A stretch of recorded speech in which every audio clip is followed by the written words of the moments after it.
Bismillahirrahmanirrahim. Alhamdulillahirabbil alamin wassalatu wassalam ala asyrafil anbiya'i wal mursalin wa ala alihi wa ashabihi wa azwajihi wa dzurriyyatihi wa atba'ihi ajma'in. Subhanaka la ilma lana illa ma 'allamtana innaka antal alimul hakim. La haula wala quwwata illa billahil aliyyil azim. Rabbi shrah li sadri wa yassir li amri wahlul 'uqdatam min lisani yafqahu qawli.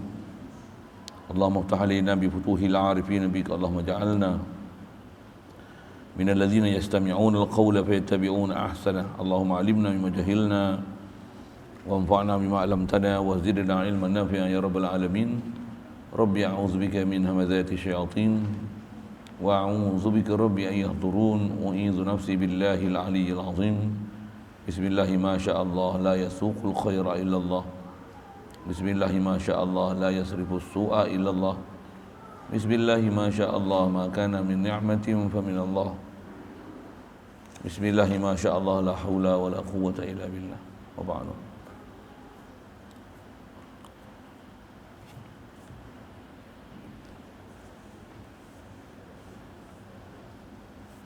Kata musannif rahimahullah ta'ala, qala Allah azza wa jalla, ya ibadi innakum lan tablughu durri fatadurruni wa lan tablughu naf'i fatanfa'uni. Ya ibadi law anna awwalakum wa akhirakum wa insakum wa jinnakum kanu ala atqa qalbi rajulin wahidin minkum ma zada dhalika fi mulki syai'a. Ya ibadi, syukur kita Allah Subhanahu wa taala, limpah kurnia dia, belas ihsan dia, kurniaan daripada dia semata masih panjangkan umur kita. Alhamdulillah, syukur dengan limpah kurnia dia, belas ihsan dia, dia bagi kita nikmat Islam melalui mak ayah kita, dia mudahkan kita untuk taat, jauhkan kita daripada maksiat. Alhamdulillah, limpah kurnia belas ihsan dia, dilembutkan hati sanubari kita untuk boleh patuh ikut perintah dia sentiasa, dan ada perasaan tamak loba untuk meneruskan ilmu yang sedia ada, meneruskan nak mengenal siapa pencipta kita dan mendapat mencintai sebaik-baik makhluk yang Allah Ta'ala bagi ada. Alhamdulillah, syukur diberi kita kesihatan, keupayaan, keseronokan berada dalam majlis yang mulia, dan insya-Allah kita nak manfaatkan pertemuan malam ni meneruskan bacaan daripada kitab Nasaihul Ibad. Ada sekalian, kita duk bicara ni masih bicara hadis yang pertama, yang dia kata ada dua hadis yang dia nak sebut untuk tabarruk dengan hadis tersebut. Sebelum nak menyebutkan ada beberapa perkara yang dia telah himpunkan daripada kitab ni, dalam kitab ni ambil daripada sepanjang ilmu yang telah dia belajar dalam bentuk sabda Nabi ataupun perkataan sahabat atau perkataan tabi'in, dalam bentuk bab himpun 2, 2, 3, 3, 4, 4, 5, 5, 6, 6, 7, 7, 8, 8, 9, 9, 10, 10 daripada perkataan-perkataan yang pernah selama ni didengar, diungkapkan oleh Rasulullah sendiri ataupun sahabat ataupun tabi'in ataupun tabi'in. Baik. Jadi masih kita duduk bicara ni hadis kursi. Hadis yang pertama dia nak sebut, yang di situ insya-Allah kita faham prinsip kita untuk hidup, macam mana nak berakidah dan apa yang kita nak kena cari untuk menyampaikan kaedah ni. Baik. Seterusnya terjemah daripada hadis tu, kata dia, wahai hamba-Ku, Allah Ta'ala firman dalam hadis kursi itu, kata Allah Ta'ala, wahai hamba-Ku, sesungguhnya kamu tidak akan dapat menyampaikan mudarat kepada Aku,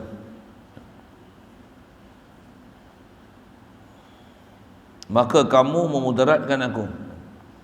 Ini satu prinsip, yang memberi mudarat dan manfaat hanya Allah. Makhluk takkan boleh bagi manfaat sesama makhluk. Makhluk takkan boleh memberi mudarat sesama makhluk pada hakikinya.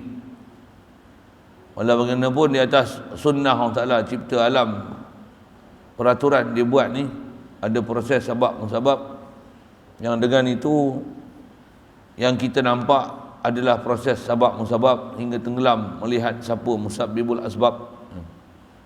Jadi kita mengaji kitab seumpama macam ni dan mengaji khas bab akidah, bab perjalanan ulama-ulama tasawuf, ahli sufi khasnya, supaya dapat keluarkan kita daripada hukum atau alam asbab ni, supaya kita boleh keluar daripada alam penuh permainan, perhiasan, dugaan ni, supaya kita boleh mengenal siapa musabbibul asbab, siapa yang membuat dan menentu dan merencanakan segala proses-proses sabab ini. Itu kewajipan kita. Jadi antara bab akidah yang kita nak sebut ni, hakiki Allah Ta'ala dialah saja ilah, makhluk bukan ilah. Tentulah Allah Ta'ala jua yang boleh bagi mudarat dan manfaat. Hatta kalau kita berpakat makhluk muka bumi ini, baik di kalangan jin, manusia, malaikat sekalipun, untuk memudaratkan Allah Ta'ala, tu dia kata, kamu takkan boleh menyampaikan mudarat pada aku, dengan sebab kalau kamu usaha sekalipun, maka kamu mudaratkan aku. Tidak sama sekali. Cuma usuluk bahasa dia tu saya nak urai panjang. Dia tu fa jawab daripada nafi, kan? Baik. Maksudnya dengan bahasa lain, kita makhluk kena wajib berpegang, kita takkan boleh memudaratkan Allah Ta'ala sama sekali. Itu satu. Dan tidak akan dapat menyampaikan manfaat kepada aku, kata Allah Ta'ala, maka kamu memanfaatkan aku. Begitu juga bab manfaat, tak ada apa yang kita buat yang atas nama kita buat, diri kita, zat kita sendiri boleh memberikan manfaat. Tidak. Bahkan bab istilah dengan zat, dengan diri pembuat itu, itulah boleh memberi mudarat dan manfaat hanya Allah Ta'ala. Hanya Allah Ta'ala. Selain daripada Allah Ta'ala ni, prinsip kita semua di atas kata Allah Ta'ala, dia saja yang boleh menyampaikan mudarat manfaat. Maksudnya dia saja yang boleh buat, dia saja yang ada quwwah, yang boleh dia nak buat apa saja dia nak buat. Itu Allah Ta'ala. Satu, di atas kita faham dia boleh buat apa saja dia nak buat, takkan ada kat kita, walaupun dia beri kat kita ada kederat, ada pilihan, ada kewarasan, ada akal fikiran, sekalipun seluruh makhluk berpakat untuk memberi mudarat kepada Allah Ta'ala, Allah takkan mudarat. Begitu juga sebaliknya, kalau ada seluruh makhluk merencana untuk memanfaatkan Allah Ta'ala dengan sesuatu, nescaya takkan ada makhluk yang boleh memanfaatkan kepada Allah Ta'ala. Bahkan makhluk itu sendiri adalah Allah yang bagi jadi. Jadi prinsip yang sebut ni, prinsip mudarat manfaat, masalah memberi dan menghalang, menjadikan kaya dan miskin, menjadikan sihat sakit, tiada lain melainkan hanyalah Allah Ta'ala. Baik. So dia kata, maka kamu mudaratkan aku, dan tidak akan dapat menyampaikan manfaat kepada aku, maka kamu memanfaatkan aku, wahai hambaku. Jadi yang ni satu prinsip ketuhanan. Apa dia? Makhluk dengan zat dia, makhluk bizatihi, tidak akan boleh mengubahkan hakikat ketuhanan dengan diri dia. Pasal dia tidak langsung memiliki sifat ketuhanan, bahkan atas nama makhluk, dia makhluk, tentulah ciri kriteria dia sebagai makhluk. Mesti. Itu prinsip ketuhanan tu. Baik, mudah itu, tak susah insya-Allah. Allah saja yang boleh menyampaikan mudarat dan manfaat. Sekalipun kita tengok dengan mata kepala kita ada sesuatu yang manfaat lalu kot lain, satu yang mudarat lalu kot lain, macam mana? Tetap akidah orang macam mana? Dah sampai ketentuan Allah Ta'ala, pasti itulah yang akan berlaku. Takkan ada sebarang perubahan. Allah dia tak buat atas kata berkerana-kerana, tapi dibuat sesuatu tu adalah untuk menzahirkan dia bijaksana. Apa sebab tu ada bab kita dah bicara pun. Baik. Jadi bab mudarat manfaat hanya pada Allah Ta'ala, makhluk ni laluan untuk mudarat manfaat. Satu, di atas faham bab tu, maka disyariatkan syariat zahir ni, janganlah pergi buat perkara yang menyebabkan jadi mudarat pada diri sendiri, begitu juga siapa orang yang keliling, yang diurusi.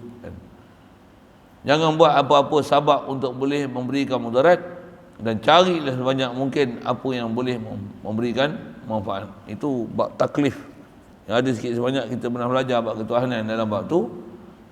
Jadi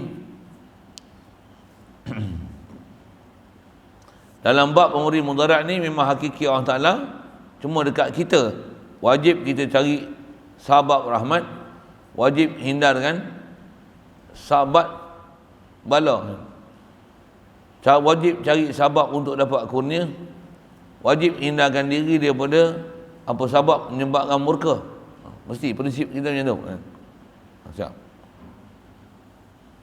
Wahai hamba-Ku, terjemah lagi daripada hadis kursi itu, kalaulah yang awal daripada kamu dan yang akhir daripada kamu, orang paling awal sekali, begitu juga orang paling akhir sekali, dan kamu pun begitu juga, dan jin kamu, kalau bagi siapa yang ada bela jin lah, berada di atas takwa, kamu semua ni dalam keadaan takwa hati seorang lelaki. Maksudnya nisbah kalau seorang ni gentleman sungguh, dia memang takwa sungguh, semua orang Islam sampai pada tahap tu, daripada kalangan kamu, kata dia, tidak akan menambahkan demikian itu pada kerajaanku akan sesuatu sedikit pun. Walaupun semua makhluk dalam dunia ni pakat-pakat kita beriman Allah Ta'ala, takkan ada istilah kafir-kafir lagi dah zaman sekarang. Contoh lah kan,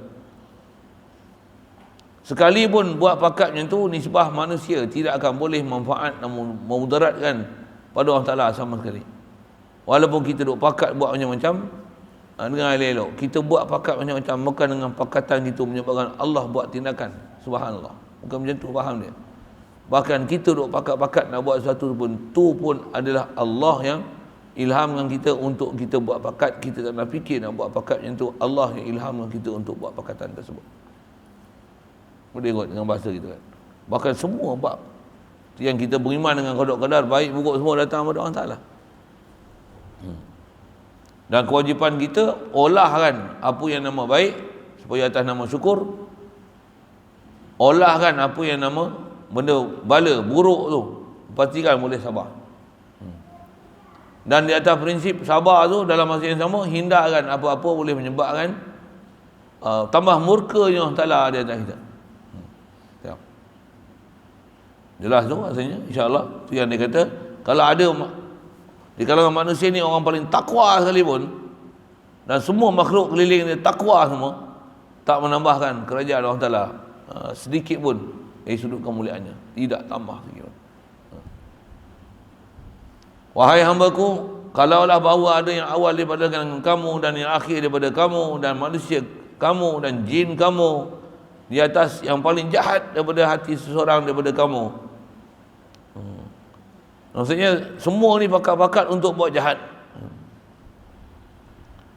tidak mengurangkan sedemikian itu daripada kerajaanku satu pun. Sama je.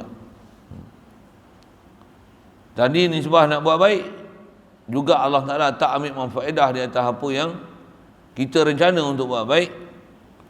Begitu juga di sebaliknya, kalau ada perencanaan untuk buat jahat, Allah Subhanahu Wa Ta'ala tak akan jadi siapa-siapa yang boleh memudaratkan dia dengan apa jahat yang dibuat. Bahkan Allah lah menentukan setiap satu untuk sesuatu tu boleh dilaksanakan ataupun tidak. Itu yang dia kata, kalau ada di kalangan manusia, jin, manusia yang bela jin, ataupun yang ada di kalangan jin sekalipun, yang awal daripada kamu, insan kamu, jin kamu, orang yang paling jahat hati daripada ahli kamu, tidak mengurangkan demikian itu daripada kerajaanku suatu apapun. Kalau nisbah orang jahat ni, ada orang jahat paling jahat atas jahat sekali jahat-jahat.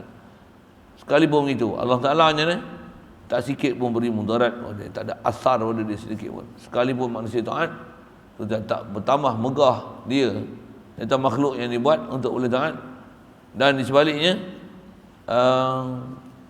taklah dengan sebab kita melakukan taat maka makin tinggi darajat dan martabatlah Allah Subhanahu Wa Taala.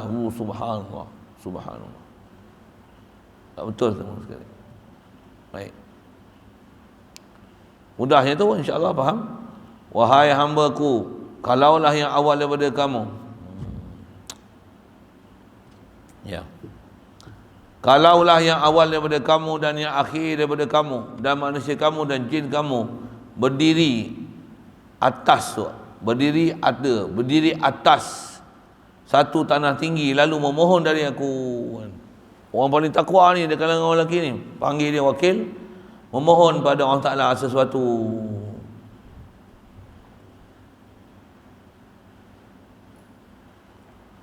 Akan aku berikan setiap orang itu permintaannya. Dia atas janji dia, siapa yang duk minta, pasti dia akan bagi. Cuma kalau kita perhati kehalusan bahasa tu disebut apa? Semua dengan bahasa ya ibadi, ya ibadi, ya ibadi. Jadi siapa ibadi ni? Orang yang dapat menunaikan segala hak-hak dia sebagai hamba terhadap Allah Ta'ala, yang Allah adalah mempunyai ciri dan sifat ketuhanan. Itu baru diiktiraf sebagai ibadi. Jadi kalau ibadi macam ni, kau minta aja apa-apa, pasti Allah Ta'ala laksana.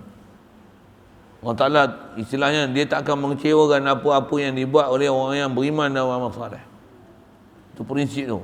Allah Ta'ala la yudhi'u minkum man amila minkum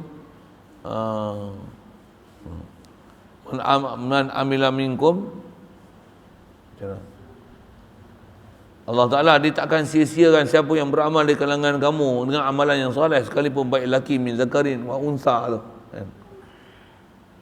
Dia tak akan sia-siakan. Pasti dia tak apa yang dijanji dia akan laksana. Jadi kalau ada siapa naik tanah tinggi pohon pada Allah Ta'ala setiap satu, akan aku berikan setiap orang permintaannya.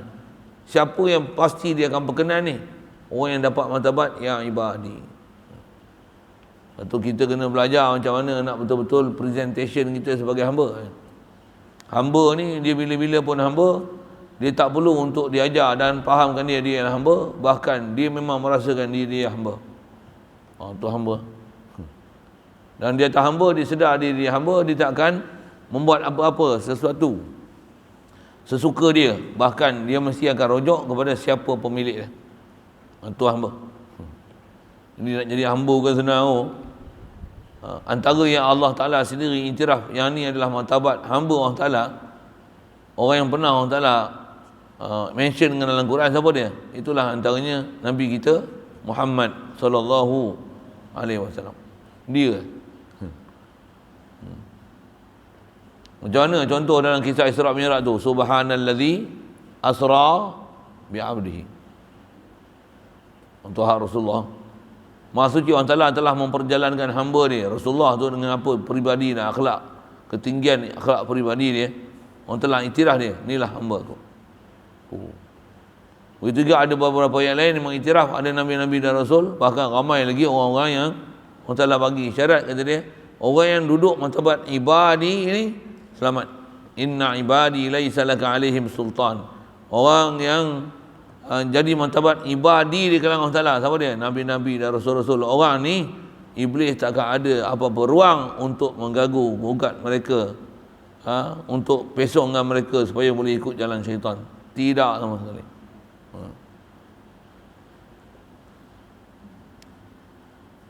Jadi orang yang dapat ibadi ni memang special. Pasti apa Allah Ta'ala minta, dia bagi. Sorry, apa yang dia minta pada Allah Ta'ala bagi. Pasti bagi. Cuma orang yang faham perjalanan dengan Allah Ta'ala ni, dia takkan minta sebarangan, melainkan apa yang memang sepatutnya dia minta. Satu, kita ni kalau tengok martabat hamba ni, kita belum tahap tu. Kita ni kalau ada kebolehan minta dan semua kebolehan minta kita dimakbulkan, apa akan jadi? Kita akan minta seminta-mintanya. Betul kan? Minta lagi. Dah minta lagi. Minta seminta-mintanya lagi. Kita macam tu. Kalau ibadi yang sebut dalam hadis ni, semua mula dengan ya ibadi, haramtu zulma ala nafsi.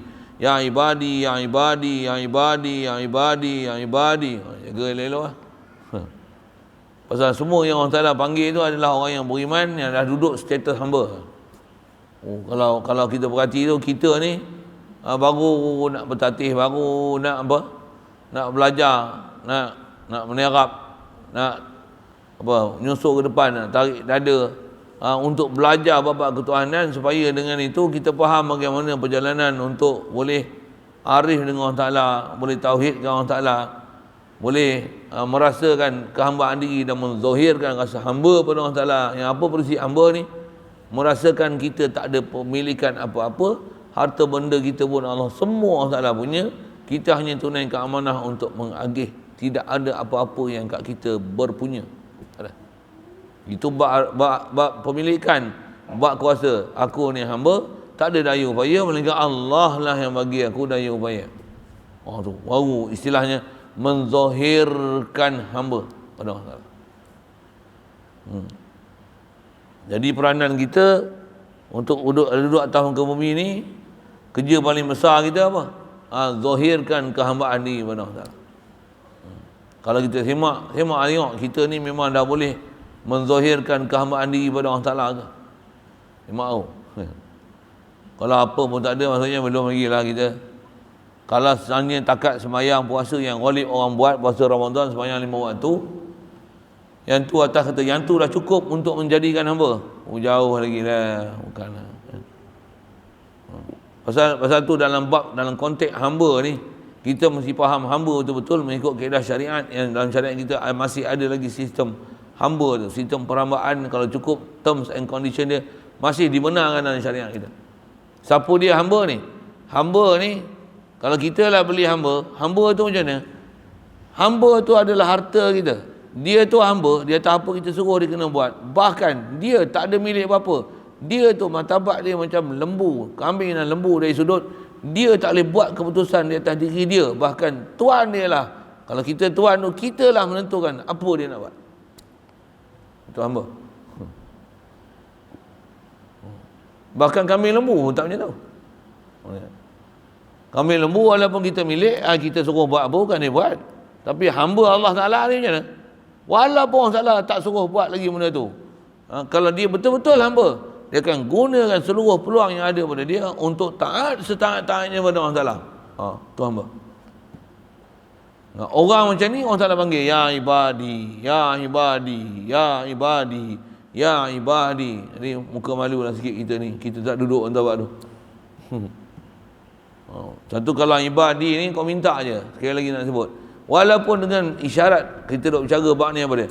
Mintalah apa orang Ta'ala kata pasti la'u'tiyannakum. Fa'u'ti kulla insanin mas'alatah. Setiap orang yang memang yang dia duduk martabat ibadi, apa saja dia minta aku akan beri. Tapi ibadi ya. Itu yang kewajipan atas kita, mengaji kena belajar, nak faham macam mana nak menzahirkan kehambaan. Tu CP-CP ada saya sebut selalu dah kan. Rasakan diri kita tak ada milik, bab pemilikan kita tak ada milik langsung, semua milik Allah Ta'ala ada kat kita ni, yang beri di tangan apa seumpamanya, semua adalah amanah. Hadir dan rasa amanahnya Allah Ta'ala berikan kita atau benda yang kita wajib laksanakan, tunaikan, agihkan, belanjakan pada tempat yang Allah Ta'ala suruh. Wajib.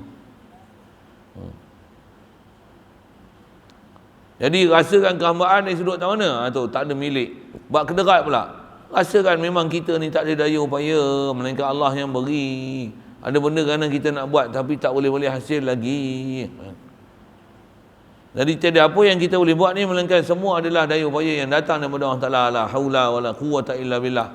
Dapat menzahirkan macam tu, rasa berhajat pada Allah Ta'ala, baru hamba. Nak pakai baju pun duk rasa Allah, aku takkan boleh pakai baju ni, melainkan kau yang bagi kederat aku untuk boleh pakai baju. Pakai je, labis tu hadza saubi min ghairi haulin minni wala quwwah. Aku pakai ni bukan daripada daya upaya aku, dan bukan daripada daya usaha aku untuk aku nak pakai ataupun sebagainya daripada pakaian aku ni. Semua ni tak akan aku boleh pakai illa billah. Baru hamba aku. Baru hamba Allah Ta'ala. Tak perlu hamba. Kalau aku boleh pakai seluar, boleh pakai baju sendiri, tengok aku pakai, handsome lah aku. Belum hamba. Kalau hamba ni kita suruh buat kerja, kita khidmat, kata dia, rajin kau buat kemas lah. Apa yang kemasnya? Saya hanya hamba. Melaksanakan apa yang Tuhan disuruh sahaja. Bukan ada yang pada saya daya upaya, melainkan apa yang disuruh oleh pihak Tuhan sahaja. Itu buat hamba betul. Kita ada buat tak apa benda lah, tu pun duk cekak pinggang, mendabik dada, rasa kita ni dah buat bermacam-macam ketaatan kepada dia yang tak terhingga kan. Na'udzubillah. Tu banyak benda kita nak kena belajar lagi bab-bab tu.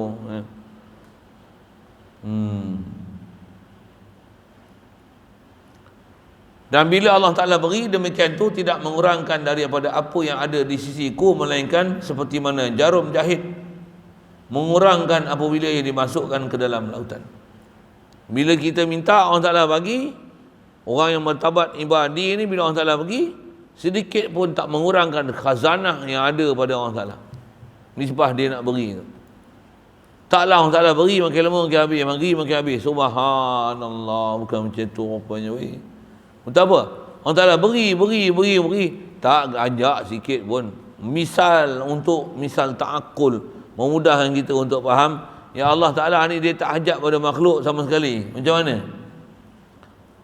Ibaratnya kata dia seperti satu jarum jahit yang bila kita celup dalam air pun air dalam lautan yang sangat luas, saujana mata memandang, ambil jarum celup, banyak mana air lekat, itulah saja yang ada pada diri manusia dan jin dan semua para malaikat. Jarum ni lekat air ke? Macam tu saja nisbah ilmu yang ada Allah Ta'ala beri pada makhluk, dan ilmu nak banding dengan ilmu yang sabit dengan Allah Ta'ala, saujana pandang yang luas, yang sejana mata memandang tu. Itu adalah sabit ilmu Allah Ta'ala, khazanah Allah Ta'ala, pembendaraan Allah Ta'ala. Makhluk ni macam mana? Apa yang dia bagi pada makhluk tak ada benda. Tu ada kita belajar dalam akidah tu, yang dia bagi orang kafir, bagi sebagi-baginya, mau semaunya, kuasa, pangkat, senjataan, teknologi, dia bagi semau-maunya, bukan di atas redha Allah Ta'ala pada mereka. Tapi dengan apa dia bagi itu, mereka makin kufur, jauh pada Allah Ta'ala. Itu sebab untuk melayakkan mereka ini dapat sisaan daripada Allah Ta'ala.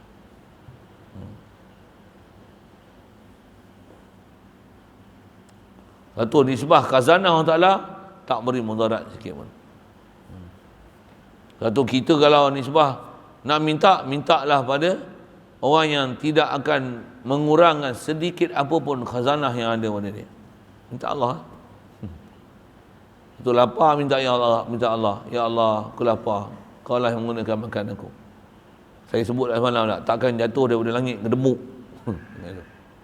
Tapi antara orang Ta'ala tadbir tu macam mana? Itu orang telefon bunyi, kering. Assalamualaikum. Waalaikumsalam. Ni ustaz ni, saya nak hantar 20 paket nasi boleh? Baru minta gitu ya.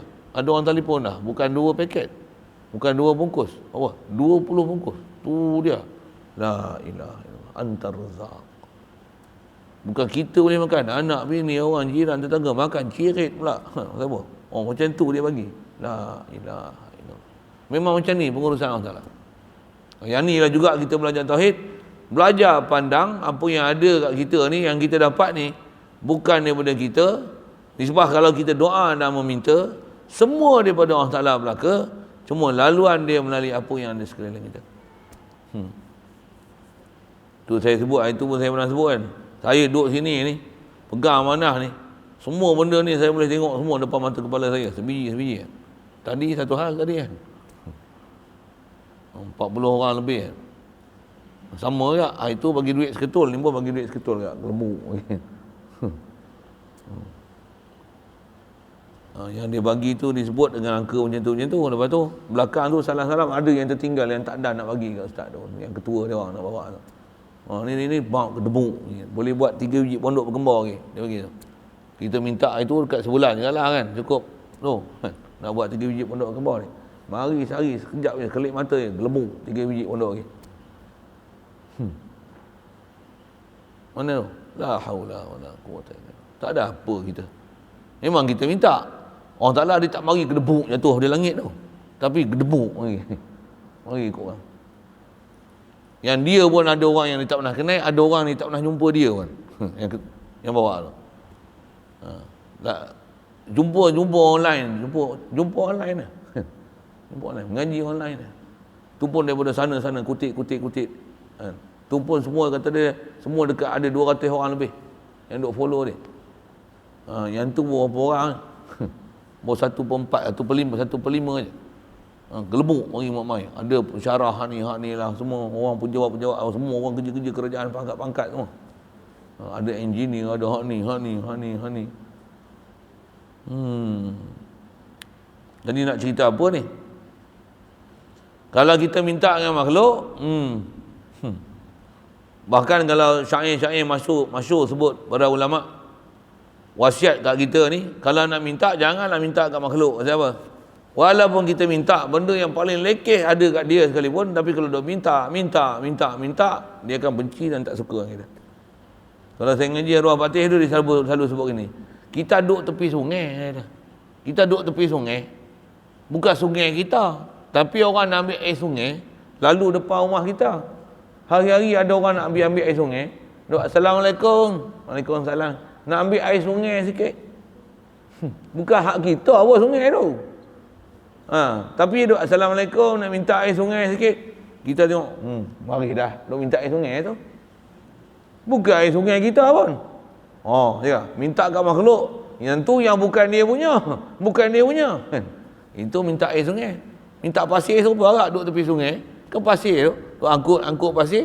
Pasir daripada atas ni turun mari isi pula tempat orang ambil pasir tu. Minta.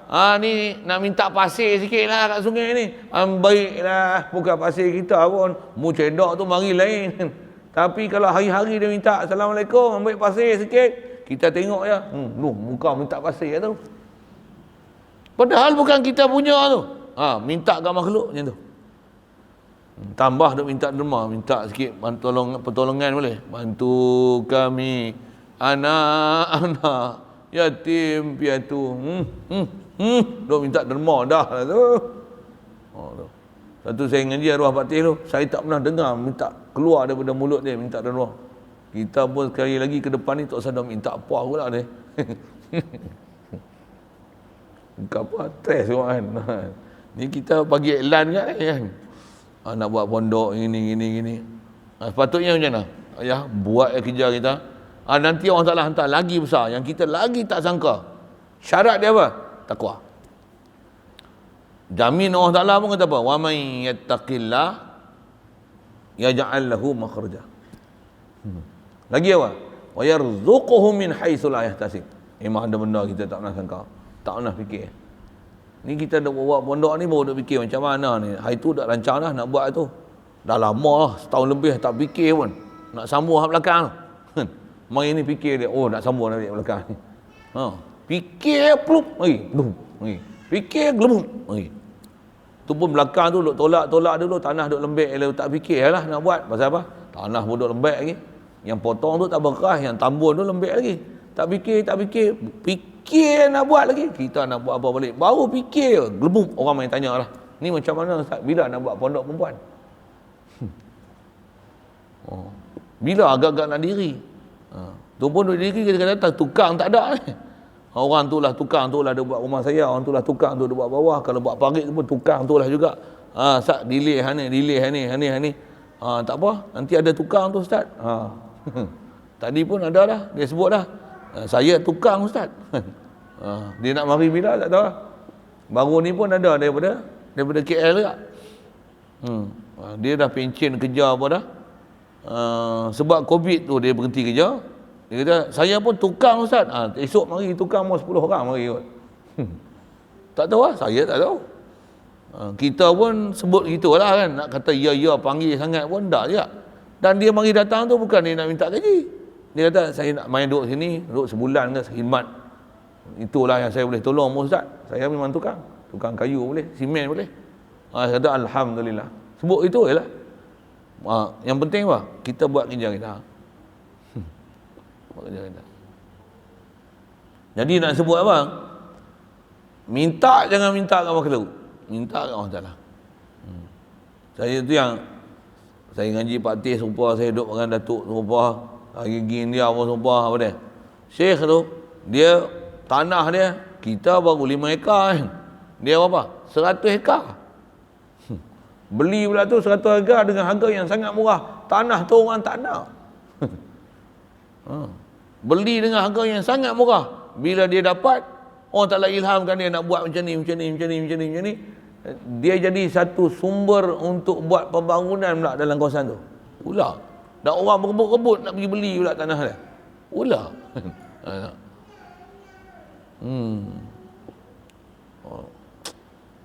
Itu yang kata, buat kerja lagi betul. Buat kerja lagi betul. Semua nak buat kerja bagi betul je lah. Kita nak kena bersungguh-sungguh, nisbah mengajar, nisbah mengaji, bagi betul kita punya jalan je lah, insyaAllah. Itu yang kata Allah Ta'ala dalam hadis kursi ni, kata kalau kita minta Allah Ta'ala beri pun tak mengurangkan apa yang khazanah yang Allah Ta'ala milik. Siapa? Dia kun fayakun, apa nak kurang. Bukan ada gudang simpan, lepas tu kau sikit-sikit makin lama makin habis. Sebut dengan bandingan jarum jahit celup dalam air pun untuk takribul fahmi, untuk memudahkan fahamnya. Kita faham, memang takkan kurang punya khazanah Allah Ta'ala. Yang tu pun atas untuk mendatangkan faham saja, untuk mudah faham, untuk boleh buat satu perbandingan yang jauh sangatlah, untuk khazanah itu akan terusik dan akan kurang. Subhanallah, tak akan kurang sama sekali. Bahkan kalau ikut macam jarum celup dalam air tu pun tak ada, nisbah akan jadi mudarat, akan terkurang khazanah yang ada pada Allah Ta'ala.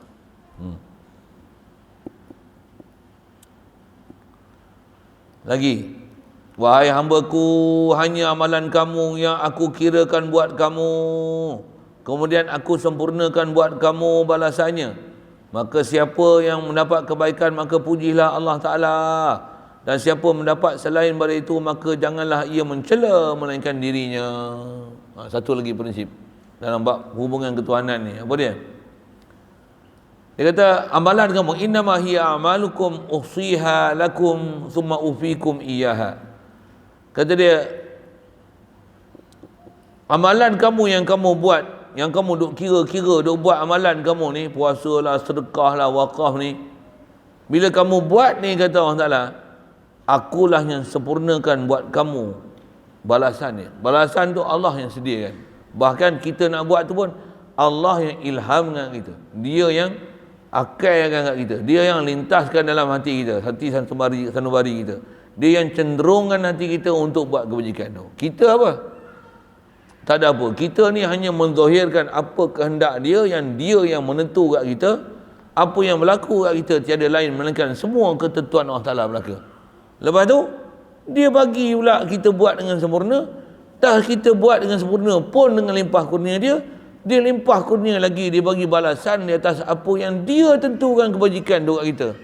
Allah pemurahnya Allah Ta'ala. Itu yang dia kata, maka siapa yang mendapat kebaikan, siapa yang boleh taat, boleh mengaji, boleh mengajar, boleh sumbangan, boleh sedekah, boleh buat apa saja nama kebajikan, taat perintah Allah Ta'ala dan Rasul, nak buat apa? Pujilah Allah Ta'ala. Pasal apa? Allah ni ghaniyun hamid. Dia tak ajak pada satu, bahkan dialah selayaknya pujian. Pasal dialah mengurniakan kita setiap satu. Jadi dapat apa-apa kebaikan, pujilah Allah Ta'ala. Jangan rasa diri kita yang buat tu.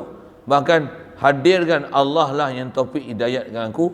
Dia yang bagi aku kederat. Aku ni tak ada apa melainkan semua anugerah dan limpah kurnia dia belaka. Itu besar tu prinsip ketuhanan tu.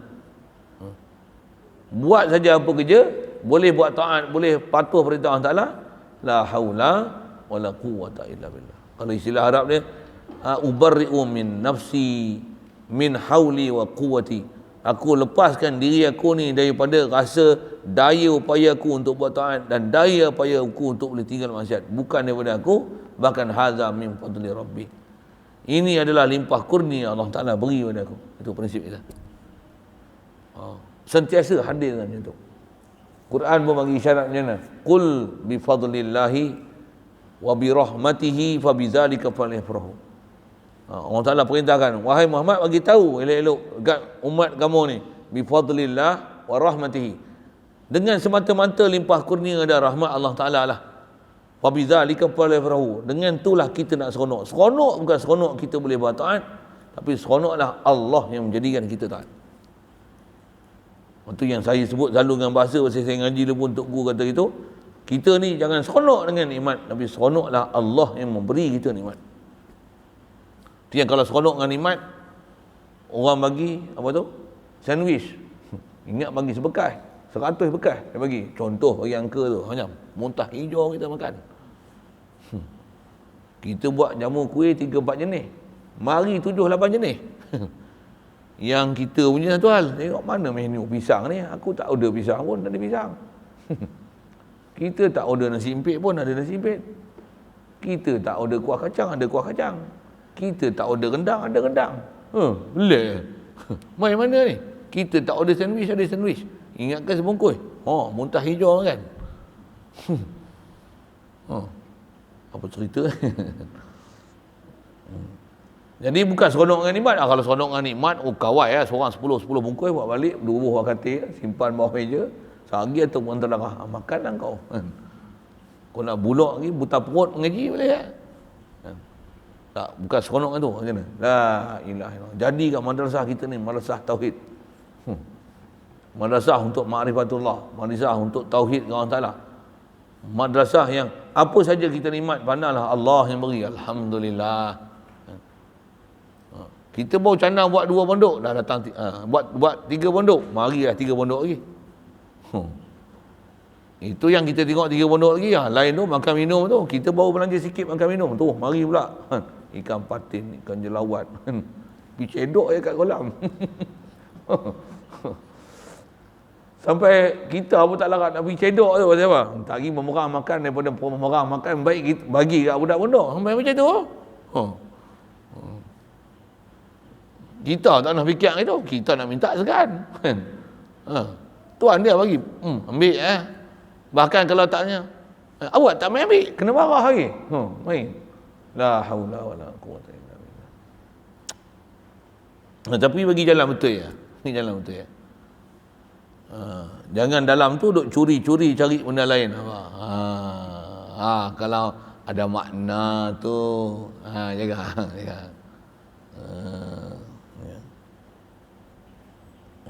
Yang tu yang kadang jadi masalah kat kita tu.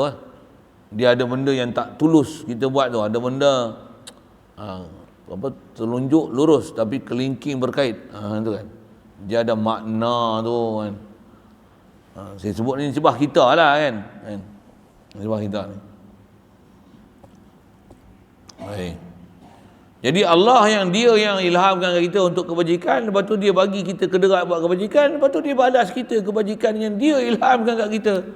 Ya Allah, pemurahnya Engkau. Itu yang dia Ar-Rahman, dia Ar-Rahim. Baik, yang tu kalau buat dah baik. Lagi, dan siapa mendapat selain pada itu, siapa yang mendapati tengok macam mana? Dia tengok bukan dapat rahmat, dapat bala. Dia tengok jatuh motor. Tersagat sini, simen sana sini. Macam mana tu? Macam mana tu? Kau semaklah diri kau. Tu. Dia punya kaedah apa? Kalau dapat selain daripada itu, maksudnya bukan dapat rahmat, tapi dapat di sebaliknya. Bukan boleh dapat taat, tapi dapat benda-benda yang nama bala, bencana, maksiat, dapat sakit. Macam mana? Maka janganlah dia mencela melainkan dirinya. Allah Ta'ala dia tak pernah buat zalim pada kita. Kezaliman apa? Benda yang tak elok berlaku tu pasal apa? Engkau punya pasal sendiri. Mesti ada hang buat tak betul ya? Satu yang tu pun atas kita wajib kita muhasabah diri. Apa masalah kita? Mengaji, orang makin makin pandai, ada makin mengaji makin benar. Mesti ada masalah. Orang makin mengaji makin taat, dia makin mengaji makin ahli jadi maksiat. Mesti ada masalah. Jangan cela siapa-siapa melainkan diri kau. Kau semak diri kau apa masalah. Dan orang lain pun kadang-kadang tak tahu benda tu. Orang lain bukan tahu. Boleh tengok pun tengok zahir macam tu je. Apa siapa dia ni? Makin mengaji makin pelak. Dia tahu. Makin mengaji makin payah bangkit tidur. Makin mengaji makin kuat melantak. Makin mengaji makin suka ponteng. Dia mesti ada masalah. Jangan cela siapa-siapa melainkan kau semak muhasabah diri kau. Apa masalah? Tu mengejar prinsip ketuhanan tu. Jadi saya sebut dah itu lagi apa? Hadis kursi ni walaupun begitu pendek tapi nak mengajar prinsip ketuhanan yang sangat besar. Kalau tengok yang terdekat tu sudah ni apa masalah mengaji komodo ni? Jangan caci siapa-siapa. Bukan masalah Allah tak buka hijab. Bukan masalah Allah Ta'ala tak buka pintu hati. Hang yang buat ada benda yang hati kang jadi gelap.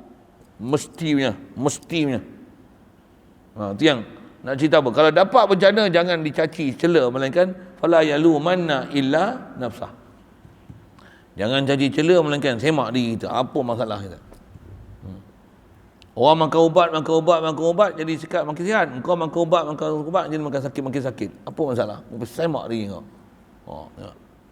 Itu yang saya sebut. Serupalah apa masalah lain-lain pun. Orang makin mengkaji makin pandai. Kita makin mengkaji makin bodoh. Makin mengkaji makin benar. Apa masalah ni? Jangan duk caci cela siapa-siapa melainkan diri sendiri. Isyarat Quran kata Allah Taala macam mana? Balil insanu ala nafsihi basirah. Manusia dia amat basirah, dia sangat cerah, amat jelas, amat nyata apa yang berlaku kat atas diri dia. Semua orang dia boleh lihat apa masalah yang ada pada diri sendiri. Dengan tu nanti dia kena muhasabah diri, dia sendiri kena perbetulkan diri dia. Orang lain tak boleh tolong. Jangan elok je tu. Saya ngaji dulu Tok Guru selalu pesan tu. Kita ni kita bila kita dah ngaji, kita dah tahu hak mana hak dan batil. Kita tengok hak batil lu jadi kat kita benda tak molek kat. Tak ada siapa boleh tolong kita melainkan kita sendiri kena kenal diri. Buat tubik diri kita jadi orang molek. Bunyi hulu ke lah. Bunyi kedah, bunyi baling ke. Bunyi maling. Tak ada siapa nak boleh tolong kita. Kalau kita bodoh tak reti itu lain hal. Ni, kita dah reti, kita dah faham dah. Kita tahu apa sepatutnya kena buat kebaikan. Duk langgar je. Fala yalu manna illa nafsah. Prinsip tu. Apa masalah? Pergi semak. Itu yang satu kerja dan tanggungjawab yang kita kena buat. Apa dia? Muhasabah. Semak. What's wrong with you? What's wrong with you? There must be something wrong there. Yang tu punya putih yang dia ulang kan. What's wrong with you? Must be something wrong with you. I don't know what's the wrong thing. You yourself know what you do wrong thing. You yourself, only yourself can know about it. Aku kan kasyaf boleh tengok hati sanubari kau. Tak, aku tak tahu. Tapi kau tahu apa yang kau buat. You know yourself. Please muhasabah. Dan bila muhasabah, buat apa? Tak ada jalan lain nak balik pada Allah Taala. Apa dia? Taubat. Taubatlah daripada maksiat, dosa, kufur, syirik, murtad, nifak. Tak ada orang lain boleh keluarkan kita daripada kejahatan tu melainkan taubat. Dan taubat ni apa kaedah dia? Menyesal, sedarlah diri, sedarkan diri kita, baliklah kepada siapa sepatutnya kita kena balik. Tak ada jalan lain. Kalau duk turut juga kena nafsu, tak ada orang lain yang rosak melainkan diri kita sendiri. Itu yang jangan salahkan Allah Ta'ala dan jangan caci cela orang lain melainkan caci celalah diri kita. Ini besar tu pelajaran bab ketuhanan dia nak sebut. Yang tu yang didatangkan hadis pertama ni. Dengan nanti apa disebut nanti tu. 2, 2, 3, 3, 4, 4, 5, 5, 6, 6. Apa benda panduan dia beri. Dengan tu kita akan kenal mana yang elok, mana tak elok. Buat apa kena buat 5 perkara, 5 perkara, 5 perkara, 5 perkara, 6 perkara, 6 perkara. Apa benda nanti. InsyaAllah semua tu jadi panduan untuk dia nasihat kita. InsyaAllah. InsyaAllah.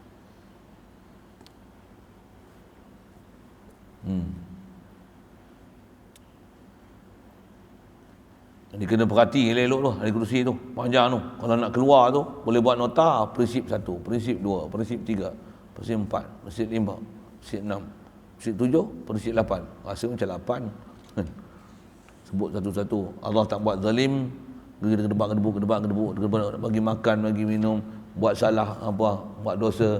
Lepas tu mudarat, manfaat. Lepas tu khazanah Allah Ta'ala tak kurang sikit pun. Lepas tu Allah Ta'ala khazanah dia takkan kurang sedikit pun. Last sekali, kalau dapat kebaikan, pujilah Allah Ta'ala. Dia yang takdirkan kita buat baik, dia yang limpah kurnia, dia bagi kita kebaikan dan segala. Kalau ada benda yang kita buat tak elok, tiada lain dan tiada siapa yang perlu disalahkan melainkan diri kita sendiri. Tu 1, 2, 3, 4, 5, 6, 7, 8. Cek. Muhasabah diri. Nisbah muhasabah ni, tu yang kalau bab ni rasanya ada depan nanti disebut perkataan Sayyidina Umar. Dia kata apa? Hasibu anfusakum qabla an tuhasabu. Apa dia? Kamu muhasabahlah. Check yourself before you be checked. Semaklah diri kamu sebelum kamu disemak.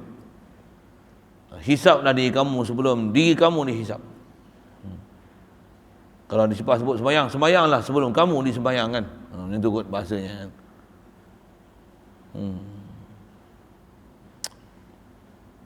Pergi belajarlah sebelum kamu diajar kan. Diajar tu macam telkin lah kita. Maksudnya sebelum mati. Baik. Wal haditsus tsani ajazani bihi al-allamah Sayyid Ahmad al-Mursifi al-Misri. Itu dulu saya panjang kat tu kita baca. Soalan kalau ada dengan apa kita baca malam ni, sambungan daripada hadis kursi yang semalam mengenai prinsip Allah Ta'ala dialah pemberi mudarat dan manfaat. Tak ada siapa yang boleh beri dengan zat makhluk ni boleh beri mudarat dan manfaat, melainkan hanya datang kepada Allah Ta'ala. Nak minta jangan minta makhluk, minta Allah Ta'ala dapat sesuatu. Memang Allah Ta'ala yang beri, cuma dia bagi melalui asbab. Kenalilah musabbibul asbab daripada sebab, dan dapatkan kebaikan, pujilah Allah Ta'ala. Allah yang beri daripada khazanah dia, bahkan kita buat taat pun semua daripada dia. Pula tu dia balas kita dengan kebajikan pula. Alhamdulillah, Alhamdulillah, semua limpah kurnia Allah Ta'ala belaka. Tak ada daripada daya upaya kita sikit pun. Kalau ada pun daya upaya pun dia bagi kita. Lepas tu yang ni, kalau ada buat benda tak elok, kena pula bala macam mana, tak ada salah melainkan aku. Mengaku je lah, Rabbana zalamna anfusana wa illam taghfir lana wa tarhamna lanakunanna minal khasirin. Bacalah doa apa, baca banyak. La ilaha illa anta subhanaka inni kuntu minal zalimin. Yang pesan tu guru ulama kita, kalau kita tak reti nak muhasabah apa pun, banyak kan baca la ilaha illa anta subhanaka inni kuntu minaz zalimin, dengan hadirkan hati, ya Allah aku banyak buat zalim, kerana aku pun tak sedar aku buat zalim apa, tapi aku nak mengaku aku zalim banyak sangat ya Allah, sampai aku tak reti apa aku buat benda zalim. La ilaha illa anta subhanaka inni kuntu minaz zalimin. Mengakulah, iktiraflah. Kita memang kadang kita perasan kita buat zalim apa, kadang kita tak perasan kita buat zalim apa. Minta aja, ya Allah ampunkan aku, ya Allah ampunkan aku buat zalim banyak ni, aku buat zalim ni. Itu ajaran-ajaran tutup guru ulama kita ajar. Masa yang sama, mengaji terus mengaji, dengar terus dengar, usahakan untuk cari jalan untuk makin taat, insya-Allah. Soal kalau ada?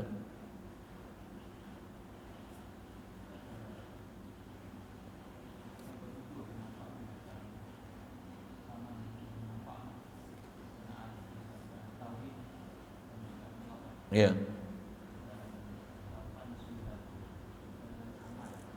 Ya.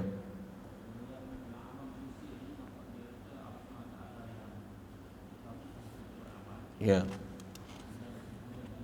Ya. Ya. Nisbah kan? Ikhtiar. Oh.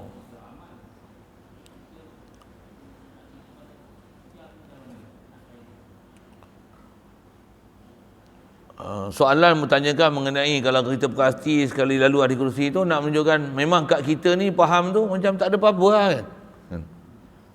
Soalan mengenai ikhtiar. Yang tu yang kita nak perhati tu apa dia? Bila kata bila kena bencana jangan kita caci melainkan diri sendiri. Apa maksudnya? Nisbah Allah Ta'ala beri kat kita daya upaya, akal fikiran, kederat, keupayaan, minat, apa lagi kecenderungan kat kita, seolah-olah dia bagi kat kita, ada kat kita satu pilihan mutlak kita.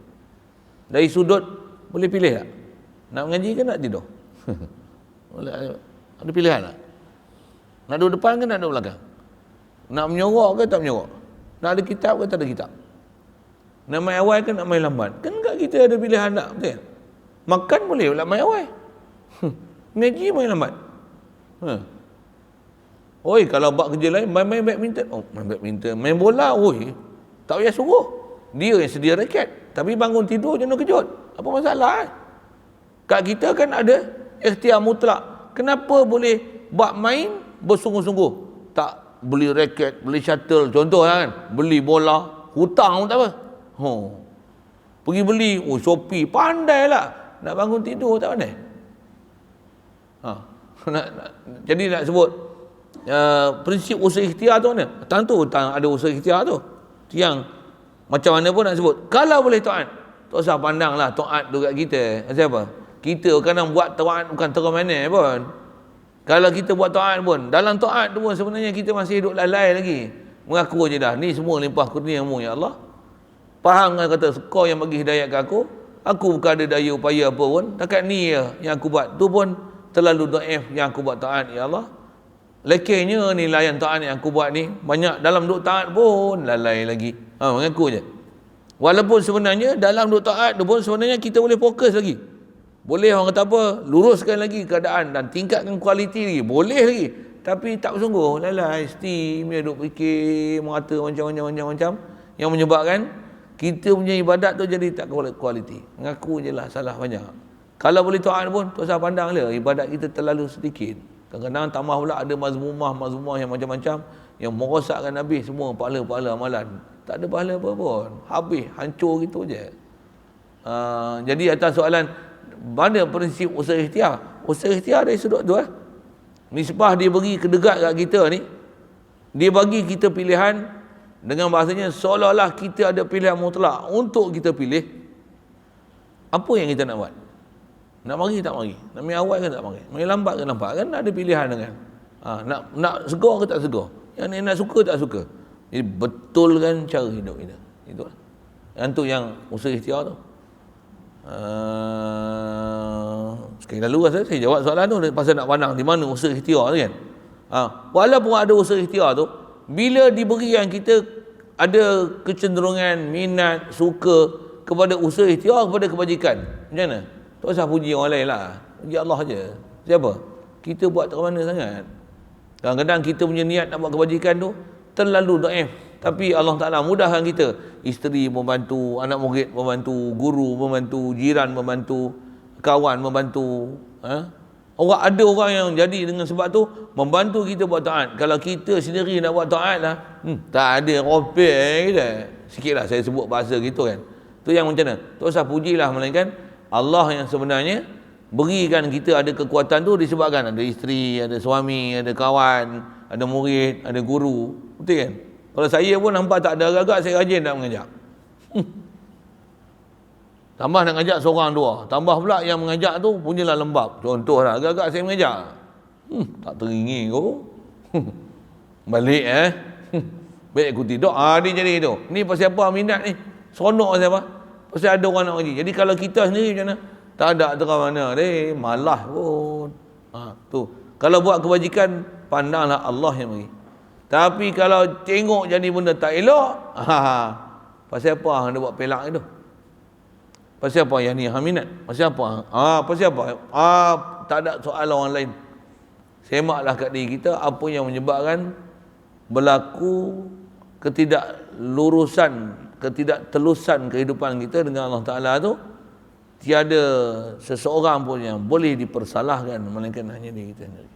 Pandang pada situ, yang tu yang istilah ada ikhtiar kita. Pasal kat situ nisbah Allah Ta'ala anugerah seolah-olah kasab fi'il tu mukhtar. Seolah-olah macam kita ada satu pilihan mutlak. Engkau boleh buat apa engkau nak buat. Tapi kenapa kau tak buat benda ni? Kenapa benda lain kau boleh pergi usaha buat? Kenapa yang baik ni kau tak nak usaha? Kasbul fi'il mukhtar. Tapi nak khalqi fi'il majbur. Nisbah kita punya keupayaan sendiri memang bukan kita, tapi dia telah bekalkan kat kita. Jadi pandang pada sudut apa dia bekalkan kat kita tu, itulah ikhtiar. Jadi soalan situ tak?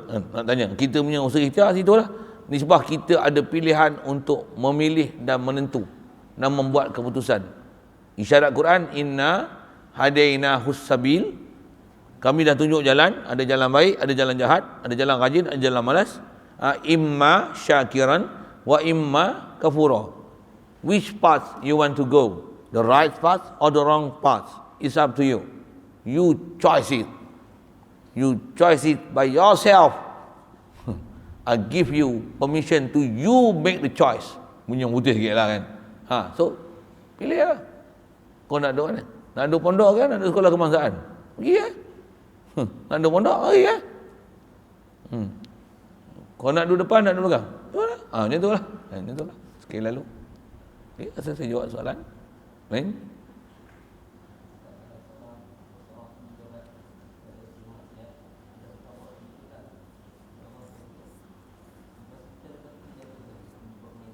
Ya.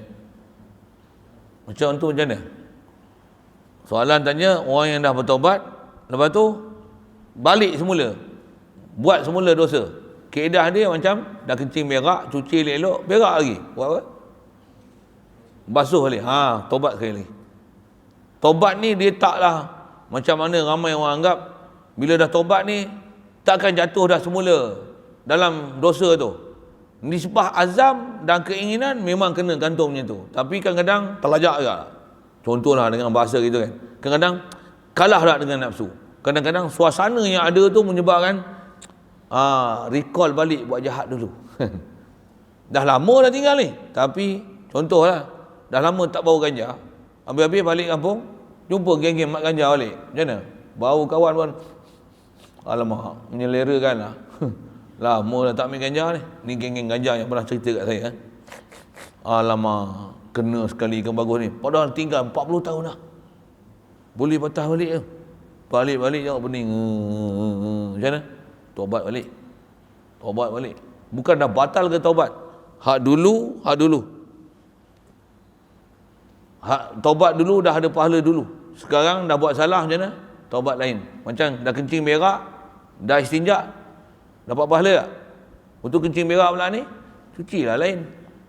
Prinsip macam tu. Nak sebut prinsip macam tu. Jadi taklah, dan jangan memputus asakan kita untuk terus bertaubat. Walaupun telah satu taubat, kita patah balik buat dosa, jangan putus asa. Macam mana kita tanam pokok, babi pokah, tanam balik lah. Macam tu kot bahasanya. Nak menunjukkan kata prinsip diajar dalam syariat, jangan berputus asa dengan rahmat Allah Ta'ala.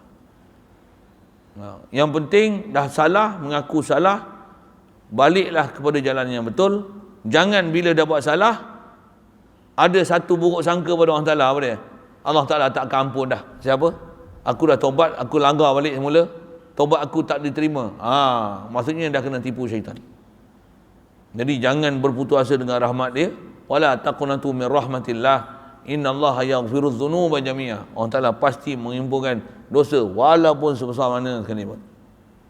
Yakin dia akan ampun. Syarat dia apa? Sempurnakan rukun ampun tu dosa, taubat, menyesal. Sekali lalu macam tu. Kebajikan tu tak ada duk fikir tak apa. Allah Ta'ala dia takkan sia-siakan apa yang kita buat walaupun sebesar zarah. Baik sangka je gitu. Ada hadis pun kalau kita belajar, kata Allah Ta'ala apa? Ana inda zanni abdi bi. Tak payah fikirlah macam mana, terhapus tak terhapus. Buat je apa sepatutnya kena buat. Berbaik sangka lah Allah Ta'ala takkan sia-siakan apa yang kita nak buat baik walaupun dulu pernah buat jahat. Walaupun buat jahat semula ni, Allah Ta'ala tak ampun kot. Kita dah sengaja. Tak usah duk fikir merepek-merepek, tak ampun lah. Dia ampun. Syarat bagi betul balik jalan kau, duduk di atas jalan landasan balik. Mesti on track balik. Duduk atas landasan betul balik. Yang tu sekali lalu, untuk supaya jangan rosakkan fikir. Yang dulu macam mana? Jangan duk susah hati bila fikir benda-benda yang bukan dalam urusan kita. Macam mana pun kalau ada yang tak sah, wajib pergi buat lain. Kalau ada yang dah sah, itu yang dulunya macam mana? Kalau ada buat taat, mudah-mudahan kalau tak balas pun, yang tu semua limpah kurnia dia. Kalau dapat kebajikan pun, bukan di atas kebajikan kita buat tu dia bagi pahala. Dia bagi atas limpah kurnia dia nak bagi kat kita. Tak usah fikir apa yang sepatutnya kena fikir. Apa yang tak sepatutnya kena fikir. Nak fikirkan apa? Jangan ada buruk sangka. Teruskan kehidupan kita. Taubatlah kepada dia. Usahakan untuk tinggalkan benda larangan dia. Buatlah setaat-setaatnya. Itu kot, tuan-tuan. Lain?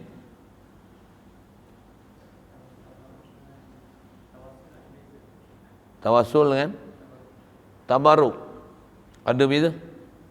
Tabaruk ni selalunya ada benda-benda yang berupa kebajikan, kebaikan orang soleh. Kita pakai, duduk dekat, sapu, gosok, ambil bekas dia misalnya, Itu dipanggil tabarruk. Tabarruk. Tawassul lain. Tawassul ni kita nak memohon sesuatu dengan menyebut Rasulullah, orang soleh, Nabi-Nabi, Rasul-Rasul, tutup guru, para ulama yang menyebut tu apa nak sebut yang kita sebut tu memohon tetap pada Allah Ta'ala, tapi dengan menyebut nama orang soleh ni minta Allah Ta'ala perkenankan dengan kemuliaan yang Allah Ta'ala beri pada mereka yang baik-baik ni, Nabi, Rasul, para ulama, para awliya. Macam mana Allah Ta'ala perkenankan mereka, kita yang do'if ni, kita sebut nama mereka ni, minta Allah Ta'ala perkenankan dengan sebut nama-nama orang yang baik ni. Tu prinsipnya. Macam tu dipanggil wasilah. Contoh, ya Allah, kau ampunkanlah dosa aku. Macam mana kau telah ampunkan dosa-dosa daripada para awliya-mu. Contoh, Bishr Al-Hafi. Contoh, kau telah ampunkan dosa dia macam ni, macam ni. Macam mana kau telah dosa dia kau hapuskan, jadi dia hidup pula dalam keadaan taat dan masyhur dengan ketaatan dia padamu, ya Allah, kau ampunkanlah dosaku. Sebut nama-nama orang baik-baik ni. Sebut dengan nama macam tu, nama dia tawassul. Tawassul. Yang tu memang dibenarkan dalam kaedah kita, tak ada masalah. Tetap minta ke orang Ta'ala. Kita bukan minta dengan wali, kita bukan minta dengan Rasul, minta dengan Allah Ta'ala, tapi dengan menyebut nama-nama mereka, bersempena sebut nama baik itu. Macam kita minta, perkenankanlah doa kami dengan kemuliaan yang telah kau beri pada Muhammad sallallahu alaihi wasallam, bijahi nabiyika Muhammadin sallallahu alaihi wasallam. Jadi minta ke siapa? Minta ke Allah dengan kemuliaan kau beri pada Nabi Muhammad. Jadi apa masalah? Memang tak ada masalah. Yang bentuk macam tu dipanggil tawassul. Ada beza tabarruk dengan tawassul.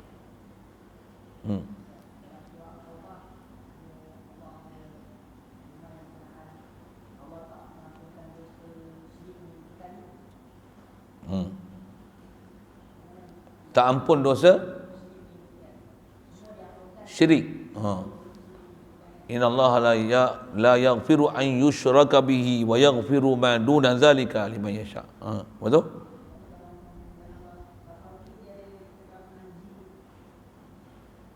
Betul? Ayat Quran yang sebut kata Allah Ta'ala tak mengampun, dia mengampun dosa selain daripada syirik. Yang dia tak ampun ni dosa syirik mana? Dosa syirik yang seorang buat syirik, mati dalam keadaan syirik, yang tu dia tak ampun.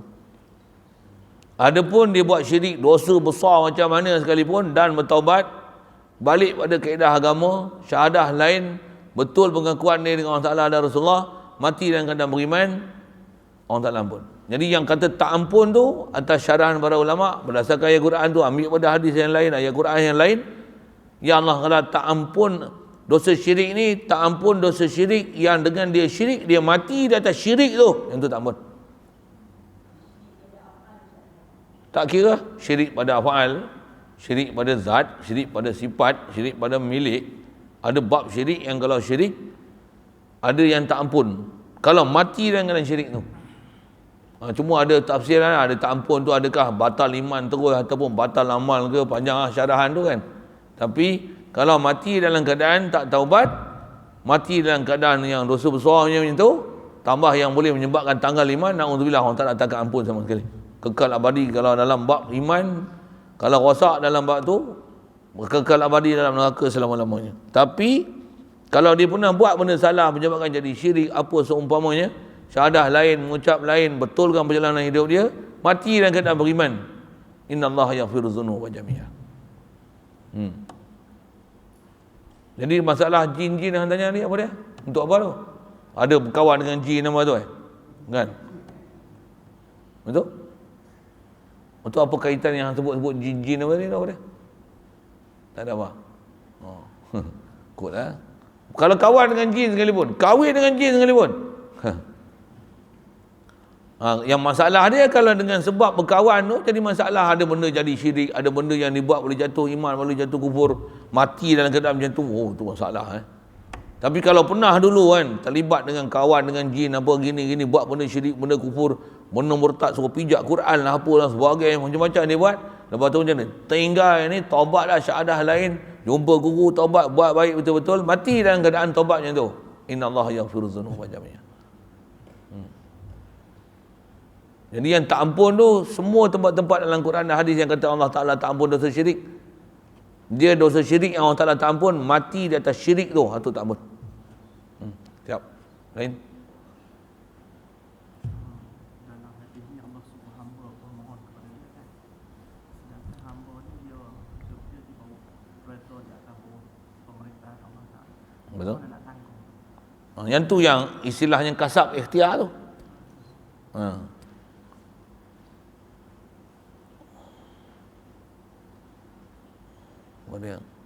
Kalau ada apa keperluan kita nak minta, dia suruh minta kat dia kan.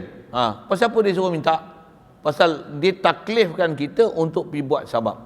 Sedangkan sabab kita pun siapa buat? Tu nak menunjukkan ada peraturan ataupun satu konsep kehidupan. Memang kita beriman Allah Ta'ala yang menentu, tapi dalam masa yang sama kat kita ditaklifkan buat usaha ikhtiar, yang kita kena berikhtiar cari sabab untuk dapat rahmat dan maghfirat dia. Jadi yang tu nak menunjukkan kat kita memang ditaklif usaha dan ikhtiar. Taklif minta, kerja kita minta, bukan kerja kita bagi kan. Kerja bagi Allah, dia bagi macam mana, kenalilah macam mana cara dia bagi.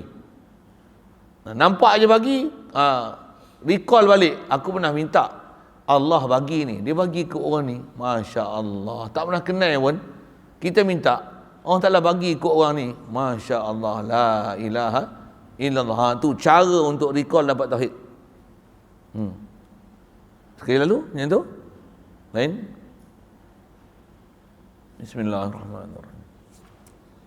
Allahumma nawwir qulubana min nuri hidayatika kama nawwartal arda min nuri syamsika wa abada bi rahmatika ya arhamar rahimin warzuqna fahman nabiyyin wa hifzal mursalin wa ilhamal malaikatil muqarrabin wa sallim tasliman ala jamil anbiya'i wal mursalin walhamdulillahi rabbil alamin.